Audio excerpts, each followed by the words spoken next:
Amel Bent s'est confiée à propos de son envie d'arrêter la musique peu de temps après la naissance de sa fille pendant un coaching avec 2 candidates de The Voice dans une vidéo disponible sur MyTF1. Des confidences pendant les coachings. Ce samedi 15 avril, les téléspectateurs ont découvert les premières battles de cette dernière saison de The Voice. Pour cette nouvelle étape de l'aventure, la production a décidé de changer quelque peu le format puisque les coachs ont maintenant un fauteuil en plein milieu de la scène pour être en immersion totale pendant les interprétations. À l'issue de cette première soirée, de nombreux talents ont été sauvés, éliminés ou repêchés par Vianney, Amel Bent, Zazie et Big Flo et Oli.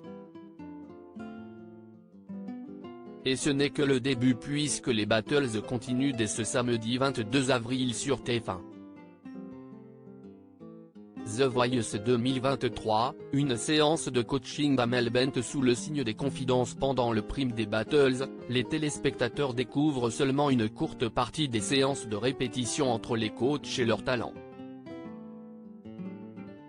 Cependant, pour les plus curieux, les coachings sont publiés en intégralité au fil de la semaine en avant-première sur MyTF1.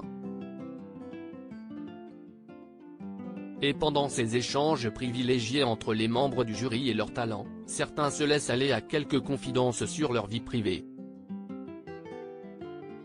En effet, pendant une séance de coaching, disponible ici, avec Zoé et Cilia, 2 mamans de jeunes enfants, Amel Bent s'est confiée à propos de son envie d'arrêter sa carrière lorsqu'elle a accouché de son premier enfant en 2016.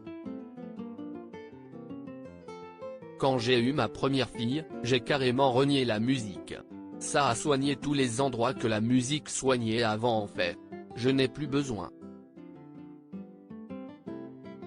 Je n'avais plus besoin de chanter, a-t-elle expliqué à ses talents, partageant avec elle plusieurs similarités dans leurs histoires personnelles. Je suis malheureuse, confie Amel Bent toutefois, son amour de la musique et sa passion pour la scène ont finalement repris le dessus. Puis, c'est revenu en mode incendie.